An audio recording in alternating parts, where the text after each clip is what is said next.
1 litre पानी से पौधे उगाने की तकनीक से 50,000 पौधे लगाने वाले सीकर जिले के दांता कस्बे के रहने वाले किसान सुंडाराम को वर्ष 2020 का पद्मश्री अवार्ड दिया जाएगा।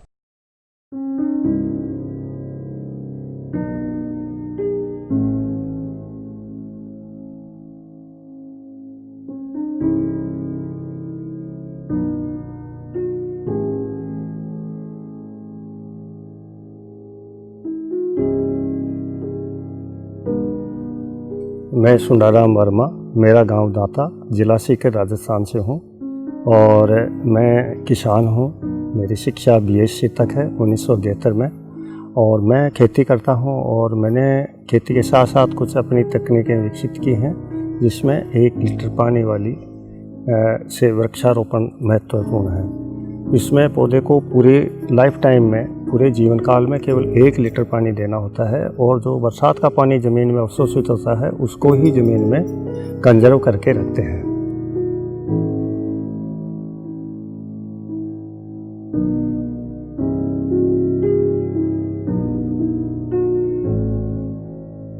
यहाँ पानी पहले थोड़ा ज़मीन में था, अब कम से कम इस क्षेत्र में बिल्कुल।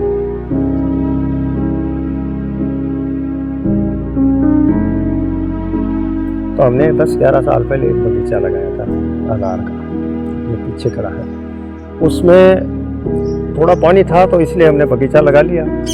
5 साल पहले वो ख़त्म हो गया तो हमने फिर टैंकरों से पानी डालना शुरू किया। पिछले साल टैंकर वालों ने भी मना कर दिया कि पानी है ही नहीं, तो पीने का ही नहीं है, अब बगीचे में कैसे डालेंगे। उनका जो टेक्नोलॉजी है बिल्कुल परफेक्ट टेक्नोलॉजी है। एक बोतल से एक पौधे का पूरा लाइफ साइकिल कंप्लीट करना, ये अपने आप में एक बहुत महत्वपूर्ण और सोच और बड़ी लंबी सोच का मतलब है और उसने उसको सचवाया है। हमारा माइक्रो इरिगेशन, जिसको हम वो बूंद बूंद प्रणाली कह देते हैं, जहाँ जहाँ स्प्रिंकलर है, फव्वारे वाली विधि है, उससे तो हम काम कर ही रहे हैं। पर लेकिन ये किसान को उसमें कई सारे किसान अपना इन्वेस्ट नहीं कर सकते, उसको अपने तरीके से अलग अलग तरीके से कर सकते हैं। तो ये इसको अपनी प्रणाली को उसको मिनिमम वाटर से यूज़ करना और पौधे को जिंदा रखना और पूरे उसकी लाइफ साइकिल कंप्लीट करना एक अपने आप में उदाहरण है। और ये उनका कार्य बहुत यहाँ के लिए, राजस्थान जहाँ पर पानी की बूंद बूंद को लोग तरसते हैं, तो उसके लिए बहुत महत्वपूर्ण है।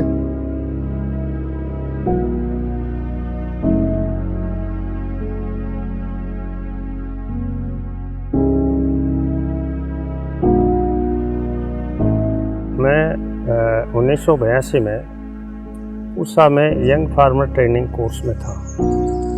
मैं काफ़ी एग्रीकल्चर डिपार्टमेंट और एग्रीकल्चर यूनिवर्सिटी और एग्रीकल्चर रिसर्च इंस्टीट्यूट इनके संपर्क में रहा था और मैंने अपनी खुद की वैरायटियाँ और जो टेक्निक्स डेवलप करना शुरू कर दिया था। तो इसी इंटरेस्ट को देखकर अच्छी और जानकारी ज़्यादा प्राप्त करने के लिए पूसा, जो देश का सबसे बड़ा ये रिसर्च सेंटर है कृषि का, तो वहाँ मुझे भेजा गया। तो वहाँ ड्राई फार्मिंग की टेक्निक सीखने को मिली। मैं वापस आया तो मुझे थोड़ा पौधे लगाने थे। मैंने ये सोचा कि पौधे लगाने के बाद में ज़मीन को आगे पीछे नहीं किया जा सकता, इसलिए उसको लेवल किया। लेवल करते करते सितंबर का महीना आ गया। सितंबर के माह में क्या होता है कि सितंबर और अक्टूबर में जो खरीफ की फसलें होती हैं उसको कटाई का समय आ जाता है और फिर नवंबर में दूसरी फसल बुआई का समय आ जाता है। तो जब सितंबर में हमने सोचा कि हम पौधे लगा देते हैं केवल छोटे से गड्ढे करके, और जब हमें फुर्सत मिलेगी तो बड़े गड्ढे करके इसमें पानी दे देंगे। तो हमने वो पौधे लगा दिए और हमें समय नहीं मिला गर्मियों में भी, और गर्मियों में नहीं मिला, फिर पौधे जिंदे रह गए। तो मैंने सोचा कि ये क्या बात है। तो फिर वो जो ड्राई फार्मिंग का जो कॉन्सेप्ट है वो मुझे याद आया।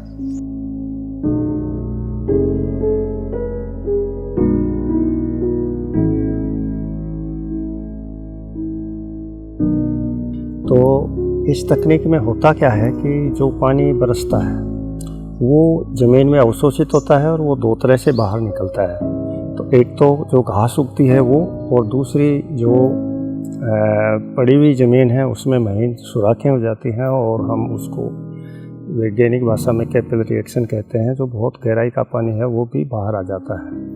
तो अगर इन दोनों कारणों को, यानी घास और कैपिलरी एक्शन दोनों को हटा दें, तो ज़मीन में फिर हमेशा इतना पानी मौजूद रहता है जितना कि पौधे को चाहिए। तो हम क्या करते हैं कि जैसे ही पहला मानसून की अच्छी बरसात होती है और घास उग जाता है, उसके 5-6 दिन बाद में हम उस खेत की जुताई करते हैं जहां हमें पौधे लगाने हैं। उसके बाद में उस खेत को पड़ा रहने देते हैं, और जो बरसात होगी तो उसमें का पानी जो है वो सोखने की क्षमता भी बढ़ जाएगी और खेत पड़ा रहेगा। जब बरसात जाने की स्थिति में होता है लास्ट मानसून के समय में, यानी लगभग राजस्थान में वो सितंबर में होता है, तो लास्ट मानसून के बाद में एक गहरी जुताई और करते हैं। और उस गहरी जुताई करने से क्या होता है कि एक तो बची कुची खरपतवार ख़त्म हो जाती है, और एक जो ऊपरी सतह है उसकी जो कैपिलरीज होती हैं, यानी सुराखें होती हैं, वो टूट जाती है। तो इससे पानी क्या होता है कि वो ज़मीन का पानी ज़मीन में पड़ा रहने देते हैं। तो हम क्या करते हैं कि जैसे ही दूसरी जुताई करते हैं सितंबर में, उसके तुरंत बाद जहां हमें पौधे लगाने हैं वो 4 या 5 इंच का चौड़ा या लंबा गड्ढा खोदते हैं, लेकिन गहरा 1.5 फीट खोदते हैं। 1.5 फीट गहरे गड्ढे में जब पौधा लगाते हैं तो 1 फीट का जो उसका पिंड होता है वहाँ कवर हो जाता है नीचे का हिस्सा, और ऊपर का हिस्सा खाली रहता है 6 इंच। उसमें 1 लीटर पानी या कोई 2 ml उसमें कोई भी इंसेक्टिसाइड कीटनाशक मिलाकर दे देते हैं ताकि कोई कीड़ा नहीं काटे। और जब पौधा लगा देते हैं तो उसके 3-4 दिन बाद में उस पौधे के अंदर भी निराई गुड़ाई कर देते हैं, ताकि जो कैपिलरीज बनती है ना वो टूट जाए और उससे नमी बनी रहती है। तो 4-5 दिन बाद में एक निराई गुड़ाई करते हैं, फिर हम पानी देने की कभी भी ज़रूरत नहीं पड़ती। हमें केवल इतना करना है कि हर 3 महीने बाद में, क्योंकि 3 महीने बाद में जब ज़मीन पड़ी हुई रहती है तो उनमें कैपिलरी बनना शुरू हो जाती है। तो इसलिए हर 3 महीने बाद में उस पूरे खेत की क्रॉस कल्टीवेशन कर देते हैं, ताकि ऊपर की जो है वो खरपतवार भी कोई उगी है तो वो नष्ट हो जाए, और ऊपर की ज़मीन है जो वो आपस में डिस्टर्ब होने से उसका जो कैपिलरी है वो टूट जाए, तो उससे वो नमी बनी रहती है। ये कुल काम अगले साल मानसून तक 3 या 4 बार करना पड़ता है। उसके बाद में पौधे को कभी कुछ नहीं करना है और वो पौधा पूरी तरह से स्वस्थ रहेगा। और मई जून की तेज़ गर्मी में भी इस तरह का वो पौधा रहेगा जैसे किसी वो झील के किनारे खड़ा।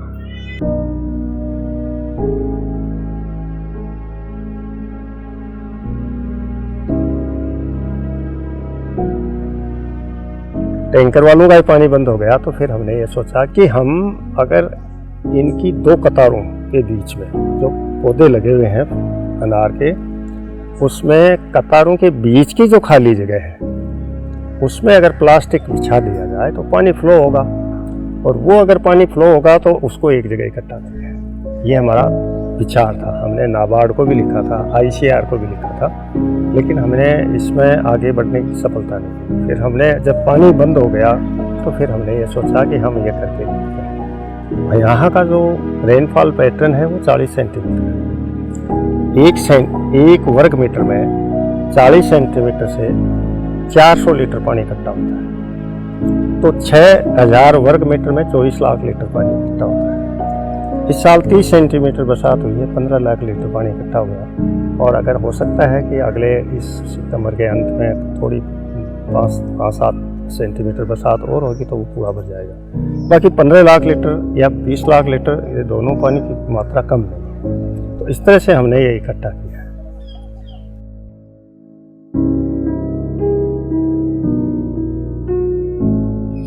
ऐसे करते हैं तो सब पर भी काफ़ी फर्क पड़ जाए। अब बच्चों भी, मैं भी लेन में चल रही, अभी भी लेन में चल रही हूँ। बाकी ले रहे अभी अब फरोक है तो मैं भी करती हूँ, मैं करता हूँ तो सारा को फरोक करती हूँ, बाकी ले करती हूँ। बस बोलता है तो वह काम कर आप करो तो मैं भी करती हूँ, पर मैं कहता था तो वो काम तू करती तो मैं कर लेती हूँ। पेड़ पौधा लगाना हुआ है, मेरा पौध करनी है तो वगैरह मैं मजदूर बनाना है तो मैं ही करूँ। तो आप बोल दे ऐसे करना है, ऐसे करना है, ऐसे करना है। जब वो खेत में जाते हैं तो हम चारों भाई बहन उनके पीछे पड़ जाते हैं, दादाजी हमें भी जाना है। चाहे कड़ी धूप हो या बरसात हो, तो हम जाते हैं तो दादाजी बोलते हैं नहीं तुम सब है ना वहाँ पे चले जाओ, मैं और दादी घर पे आ जाएंगे। फिर मैं जाती हूँ, हम जो दादाजी करते हैं जाके काम से खाद को मिक्स करना या फिर है ना कोई पानी देना या फसल उगाना, बीज बोना, हम सब जाके उनकी बहुत अच्छे से हेल्प करते हैं।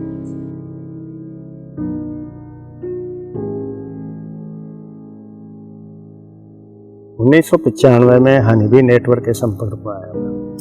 जब हनीबी नेटवर्क के संपर्क में आया तो उन्होंने मेरी 1 लीटर पाली तकनीक को देहरादून तक, वहाँ तक जो साइंटिस्ट हैं सबसे ज़्यादा फॉरेस्ट के, वहाँ उनके सामने रखी। और एक इंटरनेशनल क्रॉप साइंस कांग्रेस हुआ था 1996 में, विज्ञान भवन में था, दिल्ली में था, तो वहाँ मेरा एक प्रेजेंटेशन था जिसका जो डेली न्यूज़ बुलेटिन होता है उसका कॉन्फ्रेंस का, उसमें बड़ा रिस्पॉन्स आया। तो वहाँ मैंने ये प्रेजेंट किए थे, सारी वैरायटियाँ प्रेजेंट की थी, क्रॉप रोटेशन प्रेजेंट किया था, कुछ मौसम की जानकारी जो हमने अनुभव की थी वो वहाँ प्रेजेंट की थी। तो वहाँ काफ़ी मुझे इसका सपोर्ट मिला और हनीबी नेटवर्क की ओर से एक इंटरनेशनल अवार्ड जो था एग्रोबायोडाइवर्सिटी का, वो मुझे कनाडा से सबसे पहले अवार्ड वही मिला था मुझे। और उस अवार्ड से मैंने 15 जो फसलें राजस्थान में मुख्य रूप से बोई जाती है उसकी 700 से अधिक देशी प्रजातियाँ इकट्ठी की, उनका करैक्टराइजेशन किया, तो उसमें बहुत सारी चीज़ें, अच्छी चीज़ें भी, तो उनको सबको जीन बैंक में दे दिया। और हनीबी नेटवर्क से जो सृष्टि बना उसको सपोर्ट करने के लिए फिर नेशनल इनोवेशन फाउंडेशन बना। तो हनीबी नेटवर्क और सृष्टि का काम तो इन चीज़ों को ढूंढने का था कि भाई ऐसे नए नए जो काम कर रहे हैं किसान, उनको ढूंढा जाए। और जो नेशनल इनोवेशन फाउंडेशन का काम था कि भाई उनका मूल्यांकन करे, जो भी इंस्टीट्यूट है, जो भी रिसर्च इंस्टीट्यूट है, जो भी टेक्निकल इंस्टीट्यूट है, उनसे जाकर उनसे बातचीत करके या उनके द्वारा टेस्टिंग में डालकर और उनका मूल्यांकन किया जाए, तो चीज़ें अच्छी हैं उनको पुरस्कृत किया जाए।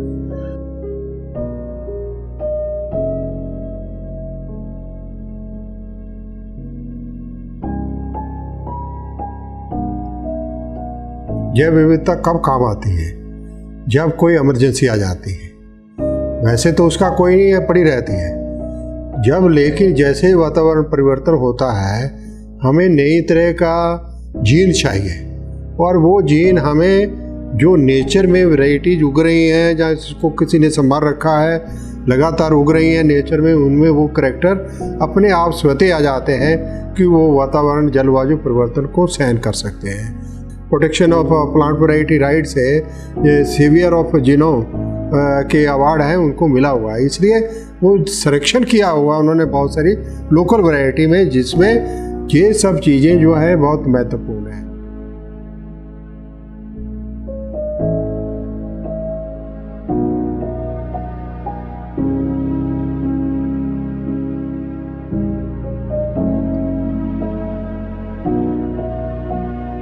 मैं एक किसान हूँ और किसानों के लिए मैंने काफ़ी इक्विपमेंट बनाए हैं, और जो खेती में जो समस्या आती है उसी के अनुरूप मैंने बहुत सारे इक्विपमेंट बनाए। सुंडाराम जी का तो मैंने मतलब मनोबल ही बढ़ाया मेरा, और बहुत सारी ऐसी मशीनों के बारे में भी बताया सुंडाराम जी ने, भाई आप छोटे छोटे ऐसे इक्विपमेंट बनाओ जो भी ज़्यादा किसान को खर्चा भी नहीं हो और आसानी से चल भी सकती है।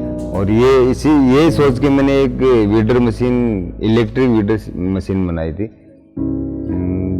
जिसके ऊपर मेरे को इन्फोसिस ने अवार्ड दिया था, ब्रॉन्ज अवार्ड मिला था, 10 लाख रुपए का प्राइज ही मिला था मेरे को। फिर उसके बाद मैंने ओनियन हार्वेस्टर बनाया जो प्याज खोदने की मशीन है, और उसके ऊपर मेरे को राष्ट्रपति पुरस्कार मिला था 2017 में। और वो सुंडाराम जी की ही देन है जो मेरे को NIF से उन्होंने जुड़ाया। फिर NIF से जुड़ने के बाद में मतलब सुंडाराम जी का भी पूरा सहयोग रहा मेरे ऊपर, कि वो बोलते गए कि आप जो भी आपके दिमाग में जो आइडिया आता है उसको पहले हमको बताइए और ग्राफ बना के भेजिए, हम NIF में भेजेंगे, वो अप्रूवल करेंगे, आपको पैसे मिलेंगे, फिर आप बनाते रहिए। तो ऐसे करके मैंने लगभग 8-10 इनोवेशन किए। और काफ़ी सारे मतलब काफ़ी हद तक वो सक्सेस भी है। और मेरी ओनियन सीडर है आज जो प्याज की नर्सरी तैयार करने की, मतलब मैं ऑर्डर पूरे नहीं कर रहा हूँ लोगों के, इतनी डिमांड है उसकी।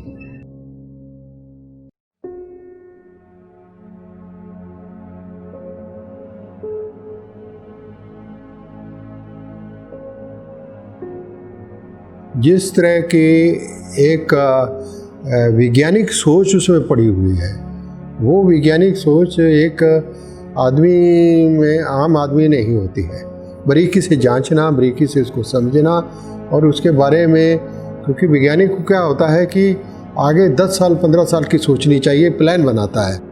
तो इसलिए वैज्ञानिक जो हमेशा अपना जो रिसर्च प्रोजेक्ट है वो 10 साल आगे की बात सोचता है। इस तरह के अपने सुंदराम वर्मा जी भी सोच आगे बढ़ रही है और उसको अपने नॉलेज को दिन भर दिन और शार्प करते हुए अच्छा कार्य कर रहे हैं। तो मैं तो इतना ही कहूँगा कि सुंदराम वर्मा जैसे हमारे बहुत सारे किसान और आए जो इस देश का और प्रदेश का नाम रोशन करें।